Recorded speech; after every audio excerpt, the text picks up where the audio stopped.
Do you always want to feel positive, but sometimes struggle to feel positive, as if that kind of like toxic positivity? If that's you, then listen up because I've got a way to overcome it. So, in this week's Friday Focus, I really want to address some conversations that I've been having with people over this week. And I find it really fascinating that people kind of look at me and they say, "Oh, Nikki, you're always happy. Like, how are you always happy?" And the truth is, I'm not. I am not always happy, but I do know that I have a choice. So if my children are sick, I don't choose to be happy about that. When I experience a loss, if someone I know dies, I don't choose to be happy about that. So when people first hear that, and when I first teach them that, do you know what? It's your thoughts that create your emotions, not the circumstance or the situation. They're like, well, how do you want me to feel then? Like if they're feeling negative, well, how do you want me to feel? I'm like, well, this is what you get to choose, right? You actually get to decide. And there are some situations in our life that we do not want to feel positive about. We do not want to feel happy about. We do not want to feel joyous. War, child abuse, bereavement, illness, um, the crimes that are committed in the world.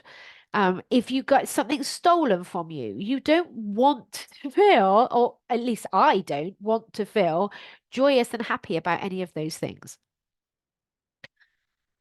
But I think so many of us think we either have to feel happy or sad. We have to be like joyous or depressed, like as if it's only one or the other. And what I'd like to introduce to you is this beautiful middle ground, this middle area between the two. So you're not happy and you're not sad. You're this middle ground, which I call neutral. It's a nothing emotion. And this is where I would suggest you start. If your beautiful brain is creating lots of negativity for you, that is not another reason to beat yourself up, by the way. This is a reason to go, hang on a minute. If my current sentences are currently creating my emotion, that's brilliant because I can change my mind. I can change the thoughts. Not the initial ones that pop into your head, but you can choose not to continue believing them. Um, so this middle ground, when you can't necessarily jump to positive or don't want to feel positive, if you also actually don't want to feel negative, and please be really brutally honest with yourself, sometimes we do, you can just step to neutral. So I'm going to give you some scenarios and some ways to help you move forward into this neutral space. So, for example, let's take the weather. I've been talking about this a little bit this week in my social media because I've been out and about experiencing it. Let's imagine for a second it's raining. This is our situation.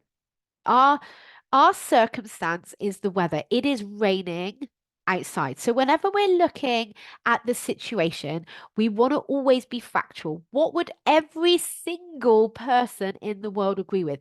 Not what would everybody in my community agree with, not generally what would people agree with, but what could I actually factually prove in a court of law? So if we had a thermometer, we could prove maybe it's 9 degrees. Maybe we could prove it's raining. Maybe we could prove it's windy. Like we could prove that with the weather things that they have and thermometers and visually that it's raining. Completely neutral. It has no emotion. The rain does not have emotions of its own. It can't push the feeling of fed up into your body until your brain gets involved. And when you see this weather or you hear the wind, you might have thoughts like, oh my gosh, isn't it miserable out today? Or maybe you're out and about and you're, oh, I shouldn't be cold. I feel cold. This is terrible. It's that dialogue that then makes you feel fed up, not the weather. But someone said to me the other day, but I don't want to feel happy about being out in the rain. I'm like, okay, you don't have to be. I mean, you could, but you don't have to be. But you also don't have to feel miserable about it. You can get to this neutral space. And the best way that I know to get there is just to state the facts. It's raining. It's 9 degrees. It's windy. And then just notice that dialogue in your brain is with absolute fascination, not judgment, just with absolute fascination. Look at the way my brain is describing this weather. And probably, especially if you're in England, the shopkeeper's like, oh, isn't it miserable today? Oh, it's terrible out there today, isn't it? Oh, isn't it awful? So, of course, your brain's going to give you those sentences because that's what it's hearing externally. That's the kind of conditioning that we've had, right? In your country, it might be completely different conditioning, which proves my point perfectly. So, you get to listen to that dialogue and go, right, okay, this is what my brain is offering me. This is a thought that I could continue to think if I wanted to. Or I could say to myself, no, the only fact here is it's raining. Completely neutral. Feeling nothing is better than feeling pissed off and miserable at a time when you can't get to a positive. So that's one situation. And I did this yesterday for myself. It was bucketing down, like properly big fat ass raindrops. And I noticed this, oh my gosh, this is miserable in my head. That initial, oh, this is rubbish. And I caught myself. So this is my ABC, acknowledge and become aware of your thinking. So I caught that thought and I'm like, oh, I'm just going to breathe and understand. Of course, that's there. That's what I've heard my whole life when it comes to the rain. Choose. Well, what do I want to think? I'm out in it. What do I want to do? And actually, I just started thinking how grateful I was that I have a warm, dry home to walk to. So now, as I'm walking through the rain, I'm feeling grateful. I'm not feeling miserable. So that's one example of how you can get to neutral and how it's beneficial. The other one is when it comes to you and your body. So your body, its current size and weight, is a completely neutral circumstance. Your fat cells don't create your emotions, your brain does. So when you look at, or lack of fat cells, even. So when you look in the mirror and you hear a dialogue, which every human in this world has, by the way, and by design it's negative because remember it's looking out for danger, so it's always negative, that initial dialogue. And it's saying, oh my God, you're ugly. You're not good enough. Look at you. You look terrible. Whatever the thoughts that dialogue gives you initially aren't going to be able to jump to, I love my body. Look at my body. It's beautiful. You're not going to be able to jump to that. And if you try, it's going to feel really false and really shit. So that's not going to work. And that's what I mean by positive negativity. It's crap. It's bullshit. But you are making up the fact that you're ugly or terrible or disgusting or whatever it is you're telling yourself. You are making that up. So just notice that with compassion and go, well, of course that's going to happen because look at what I see in social media. Look at when I compare myself to all these what is perceived to be beautiful in society. Just notice that and have compassion for it. And then you get to choose and you get to decide. And this could just be neutral. Just try telling yourself, I have a body. I have a body. There is no description. There is no opinion to that. It is fact. We could take you into a court of law and prove every single person in the world would agree that you have a body. The rest of it is optional. But you'll notice that when you're not feeling negative and when you're not shaming yourself and beating yourself up, when you're in a neutral place, you're kind of more likely to look after it. Because we don't look after the things we hate. We look after the things we love. And I'm not suggesting you can jump to love yet for your body, but you can just step to neutral. I have a body. I am human. And if that still invokes a little bit of negativity, try I am Nikki. No, no, you try I am Nikki because you're not. You say you're lame. I am Nikki. Or just I am. I'm here. And you'll just notice this just feels like a bit of a relief. This is just a neutral fact with no opinion. And from there, you get to choose. Another example could be, let's take your partner. Your partner's having a rant about something, completely neutral, that's on them. And you have the thought, oh, they think I'm not pulling my weight, or they shouldn't be acting this way, or they shouldn't be shouting at me. Like whatever the thoughts are in your head, just become aware of that dialogue and acknowledge it. B, breathe and have compassion for it. Of course, that's my interpretation. That's been my habitual pattern of behavior. I don't really want people shouting at me. Just notice all of that and then choose. And so when another person is acting in a way that you don't want them to act, when you're busy trying to control them, you're completely missing the opportunity to control the only thing in your life that you can control, which is you. So bring your focus back to you. Because the only fact here is I have a partner.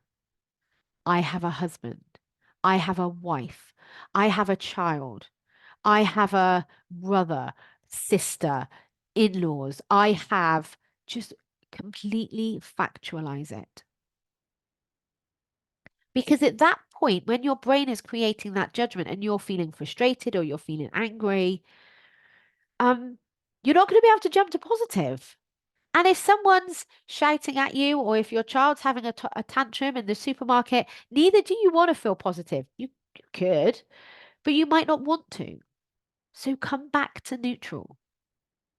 Come back to this thought I am human. They are human because they are, especially when it comes to people's behavior. You are always dealing with another human that's having emotions because of thoughts that they're having. That has got nothing to do with you, that is on them. So you can bring it back to neutral. You could just say to yourself, right, I have a husband. Right, okay, breathe with compassion. Choose to believe I have a son.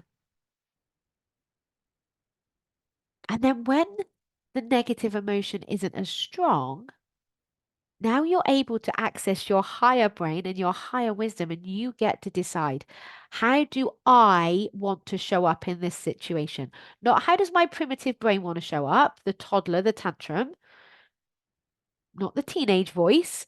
How do I want to show up? And when you're in that neutral space, you're able to have that conversation. So the advice this week is stop trying to get to positive. Just try and step to neutral, this middle ground. By doing the ABC, acknowledge your thoughts, allow them to be there. Breathe, breathe, and have compassion for them, not judgment. Understand it. C, choose. How do I actually want to act in this situation? This is what you get to decide. And sometimes you might still want to shout and scream, but if that's not the type of person you want to be, breathe, own your emotion, allow yourself to experience it, and then make that very deliberate, conscious choice. From neutral, I am human. I have a body. It is raining. I have a husband. I have a child.